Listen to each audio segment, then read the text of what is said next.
Bien, creo que ya estamos conectados nuevamente. Por favor, Claudia, usted pidió la palabra, le escuchamos. Sí, buenas tardes. Bueno, solo quería agregar que estoy de acuerdo con lo que dijo Juan ahorita, que interesante lo que dijeron, que hasta la parte de los trabajos de ficción pueden servir como un registro para más adelante.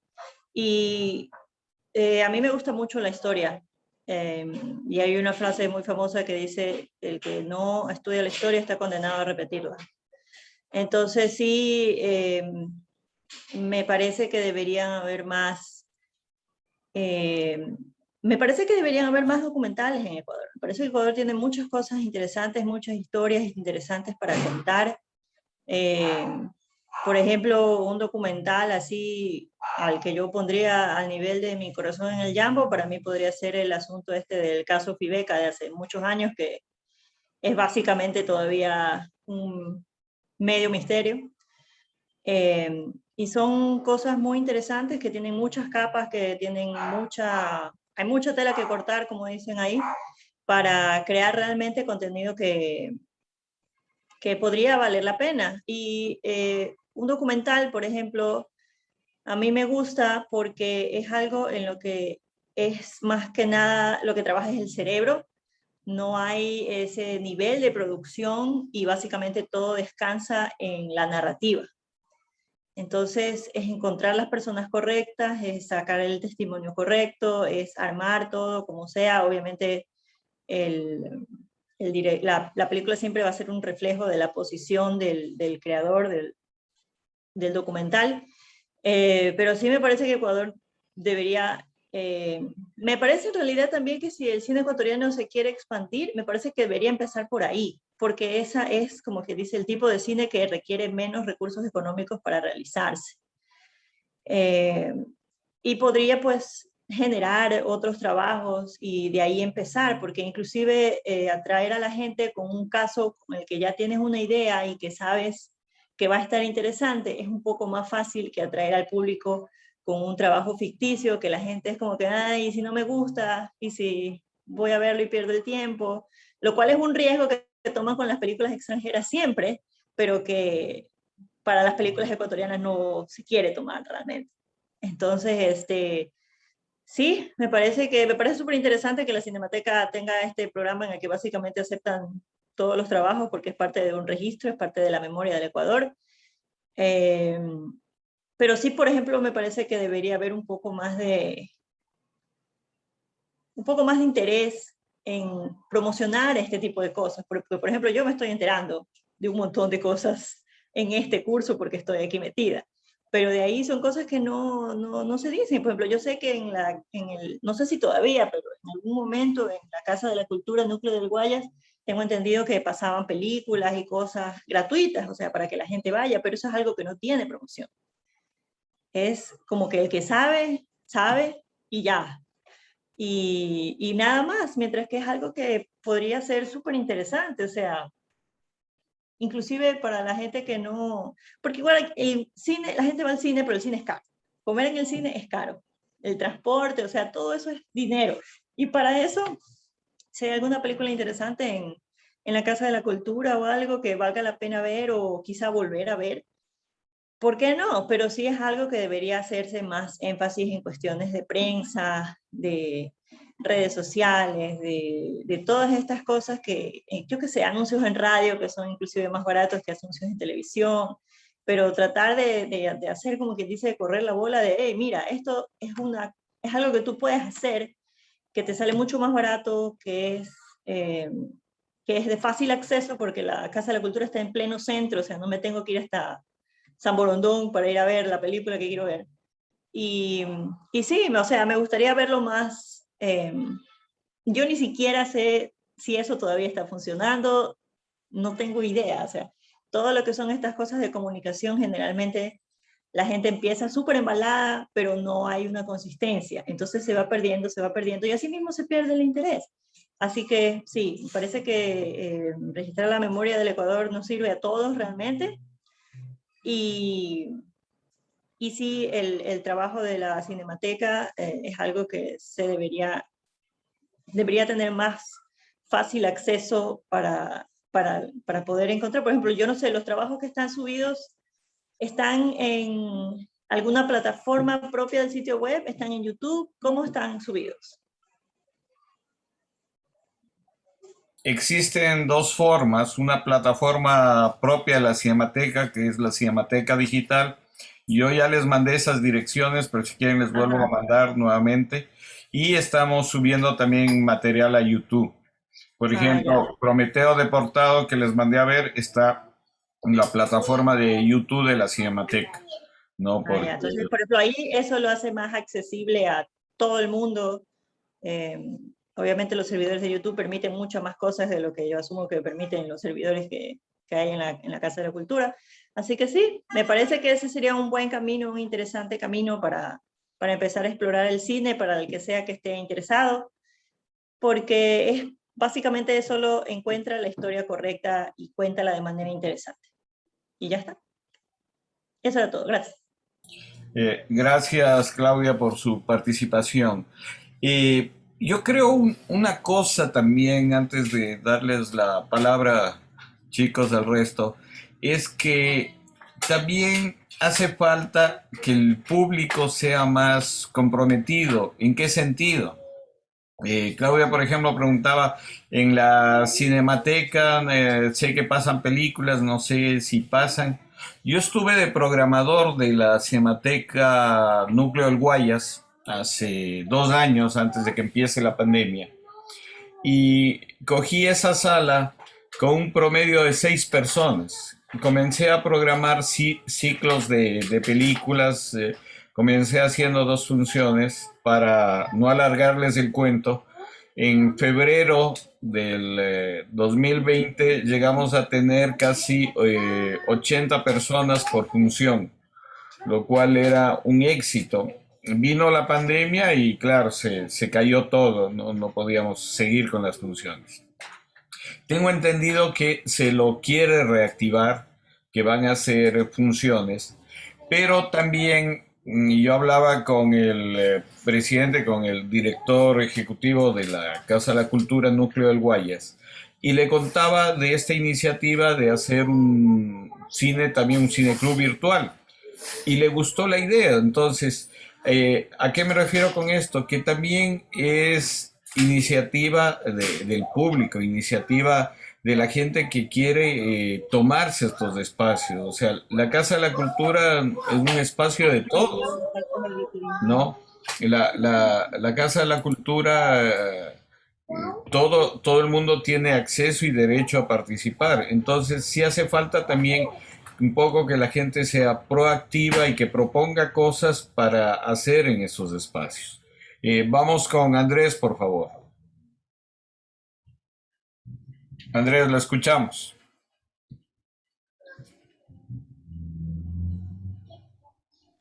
Eh, no, solo era, bueno, antes se me trabó también, no terminé de escuchar de todo su respuesta, pero tenía una duda. Supongamos, como usted me dice que es subjetivo qué se recibe y qué no se recibe, ¿no? O sea, todo, ¿no? Hay que guardar todo.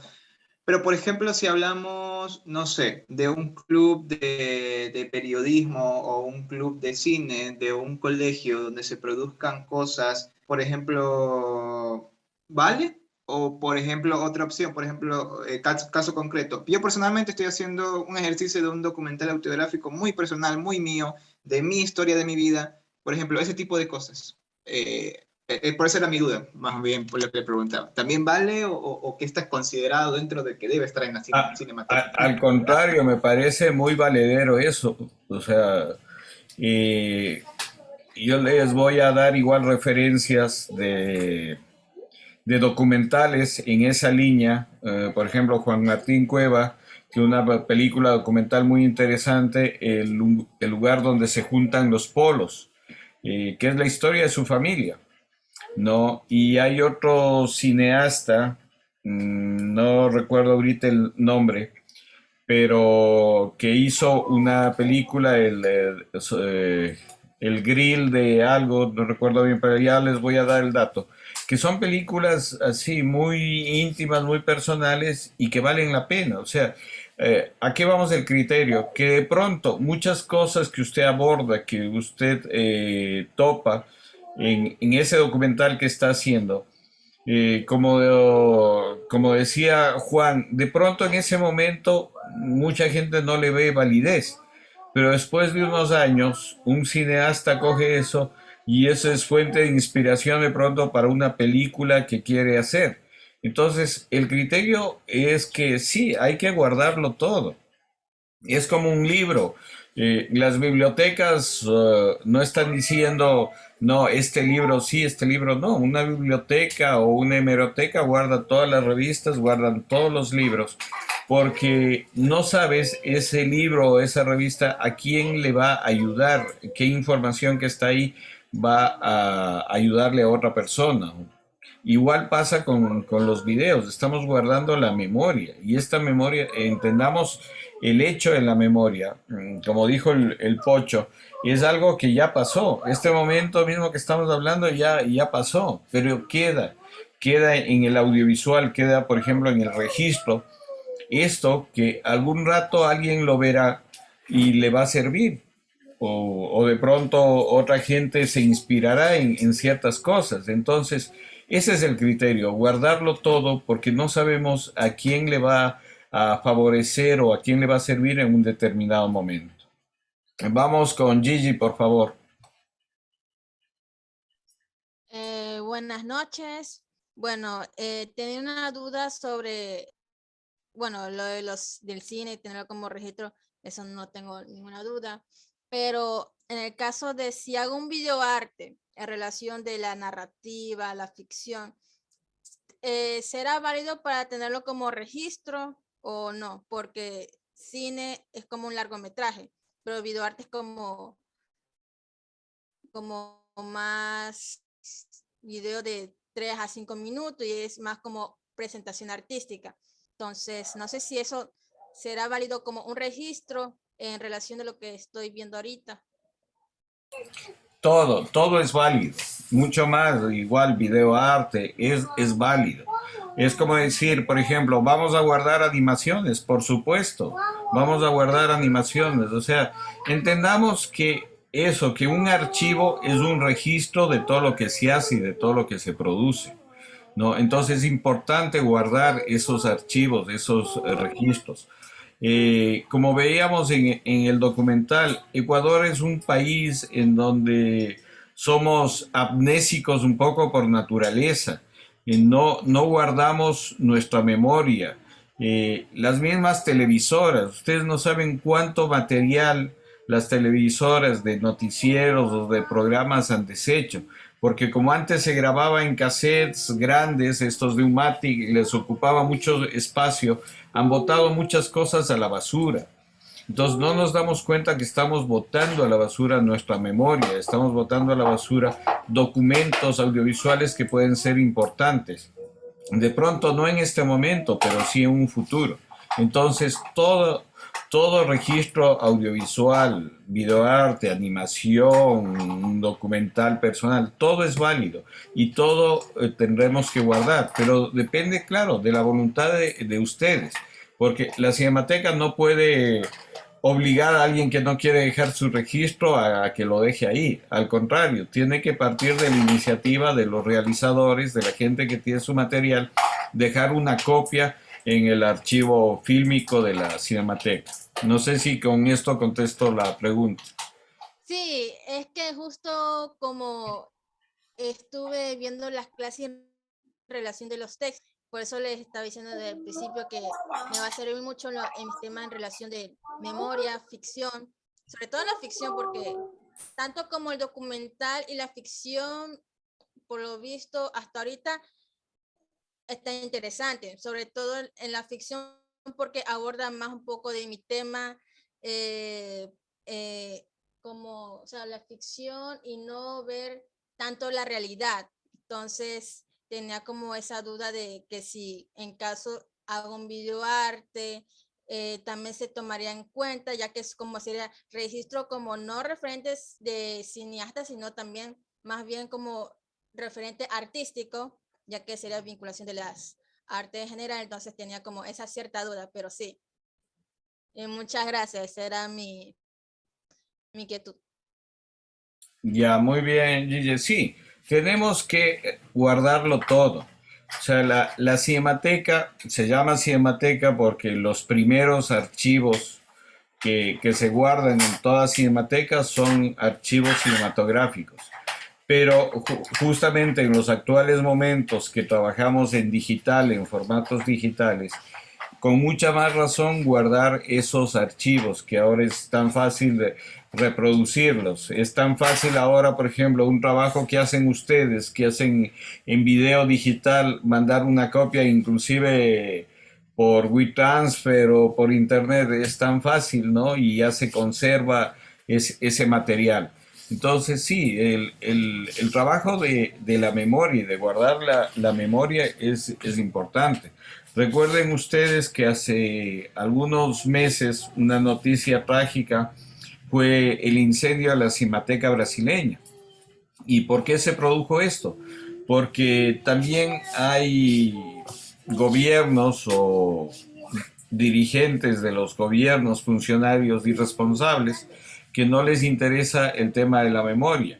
El gobierno de Bolsonaro había dejado de dar fondos a la Cinemateca de Brasil, no se contrataron los seguros, estaban caducos los sistemas de estos de seguridad contra incendio y lamentablemente ocurrió eso, ocurrió un incendio y se perdió un archivo importantísimo, no solo de Brasil, o sea, hay que entender que cuando un país pierde una memoria, pierde toda la humanidad, estamos perdiendo la memoria de la humanidad, ¿no? Entonces, uno tiene que entender que si nosotros conservamos esos materiales, esa memoria audiovisual del Ecuador, no es solo del Ecuador, estamos conservando la memoria de la humanidad. Entonces hay que entender en esa dimensión. Por eso es que la UNESCO ha declarado a todos los archivos fotográficos, fílmicos, musicales patrimonio de la humanidad. Entonces, lo que estamos haciendo es justamente rescatando esos archivos, en este caso de la Cinemateca, fílmicos, digitales, que son parte de la humanidad. Jaime nos quiere decir algo, le escuchamos, por favor. ¿Cómo está, profesor? ¿Cómo le va? Buenas noches. ¿Me escucha? Sí, le escuchamos bien, siga, por favor. Buenas noches, compañeros. ¿Cómo están? Era como como una observación, bueno, no observación, sino de esto que hablaba mi compañera también anteriormente en base a las cinematecas. Yo recuerdo que iba bastante a la de la Casa de la Cultura de Guayaquil, en donde mostraban películas más o menos en la tarde-noche, 6 de la tarde, y tenía un valor de $1. Y mostraban muchos clásicos. Y lo que me parecía interesante es que me llamaba más la atención ir a ese cine, o sea, a ese momento, que a ir a un cine que quedaba en la 9 de octubre. Lo que también me pareció interesante era el público que iba. En ese momento yo no vi 6 personas, o sea, yo sí veía, creo que en las 80 que decía usted, profesor, no sé sí, pero más de un público adulto, un público de tercera edad. Era como ver a estas personas que les gustaba ese tipo de cine, o sea, era como no solo ir a ver la película, sino pasar tiempo con estas otras personas en este tipo de ambientes. También iba, por ejemplo, al MAC, en donde a veces presentaban una obra perdón, una película ecuatoriana. Asimismo, el IMAX empezó con su forma de los lunes culturales, pero ya mostraba ópera o cosas por el estilo. Me da una pena porque eh, el valor tan bajo para estas películas no llamaba tanto la atención a los jóvenes. Y asimismo, como decía mi compañera, no había ese llamado, más que llamado, publicidad. Y yo le comentaba igual a mis compañeros, colegas, ¿saben que hay cine acá en la Casa de la Cultura? ¿Saben que hay cine acá? No, sí, sí he pasado, sí he visto el letrero que hay ahí en la Casa de la Cultura. Eh, pero creo que fue más enfocado a cómo se veía la Casa de la Cultura por fuera, exteriormente, que no incitaba o no invitaba a que el público joven entrara a ver la película, porque de ahí para allá era todo bonito, tranquilo, o sea, todo, eh, todo relajado el ambiente, o sea, la película estaba perfecta, era una buena pantalla, buenos asientos y todo eso. Entonces, a mí lo que me da como también pregunta es, sé que a veces cuando ponen una película de estas clásicas, eh, no sé si es porque el lugar es pequeño, no hay una especie como que vetan el lugar por poner estas películas clásicas, o no sé si dejan a las cinematecas ponerlas.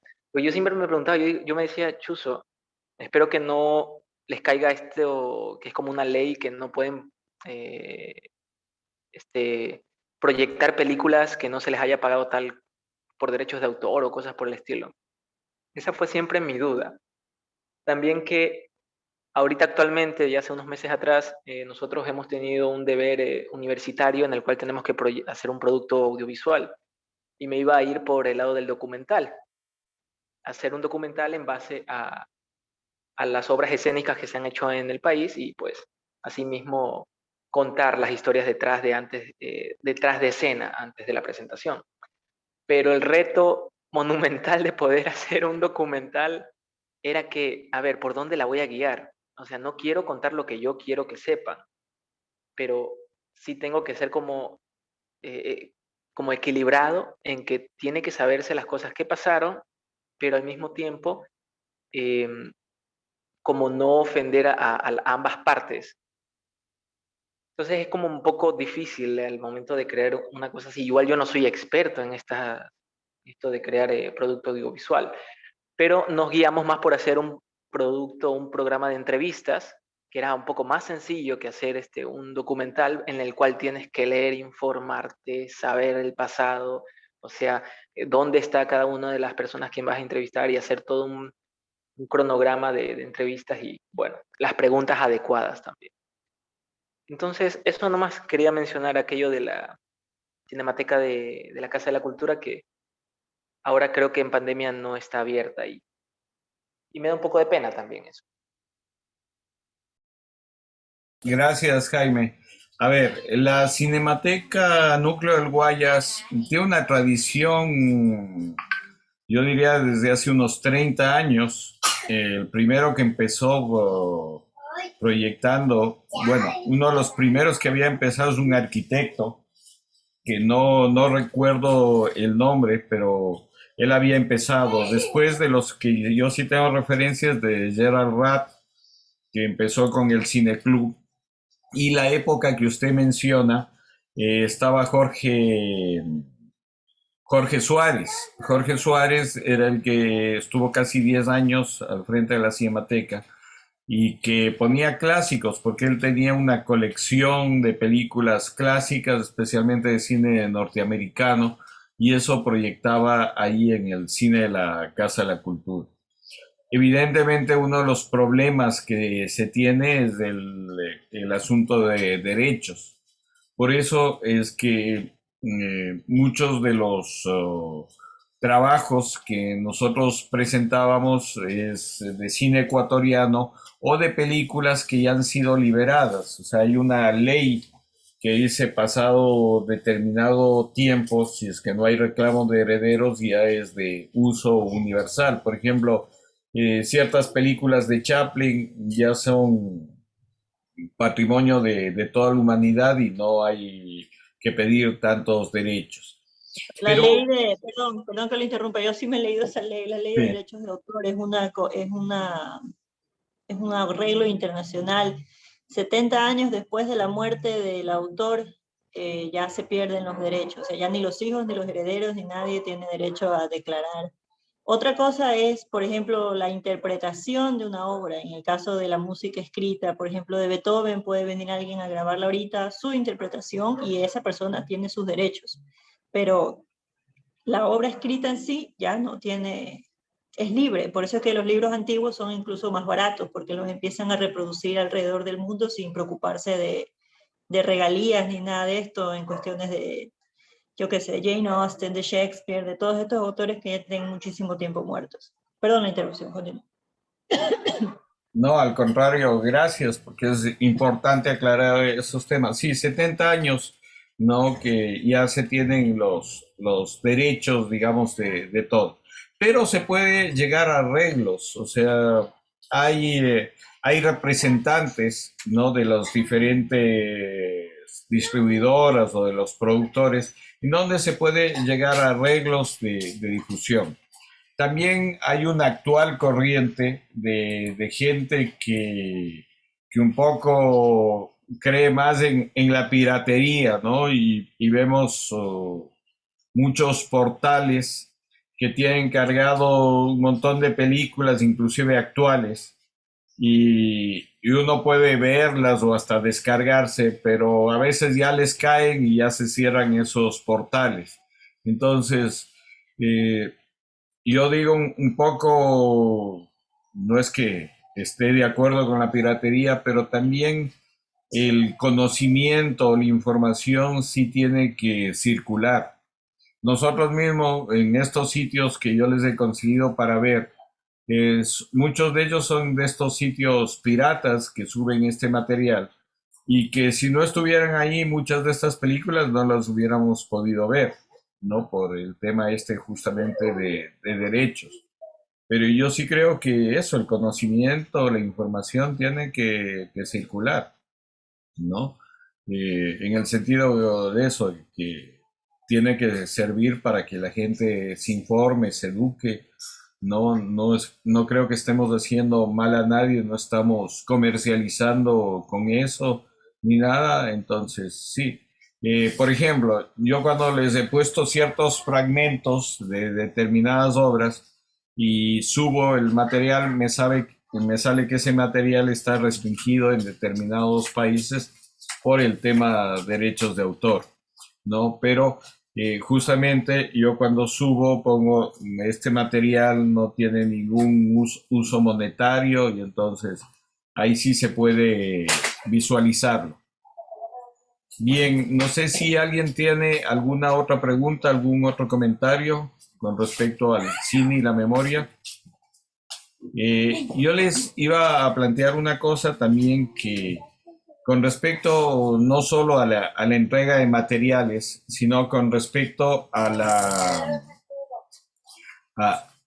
al desarrollo de ciertos temas, ¿no? Sí tendríamos que ser eso, más proactivos, en el sentido de presentar determinados trabajos o determinados espacios que habría que ir tomando. Por ejemplo, en la Casa de la Cultura, en el núcleo del Guayas, le había propuesto, como les comenté al presidente, que hagamos este cine club virtual y él estaba de acuerdo en eso, en darnos todo el apoyo, en convocar a través de sus redes también este tipo de cine. Entonces también yo creo que es parte de la iniciativa de las personas ir tomando esos espacios y ir eso, creando sitios en donde se pueda difundir o comentar el cine.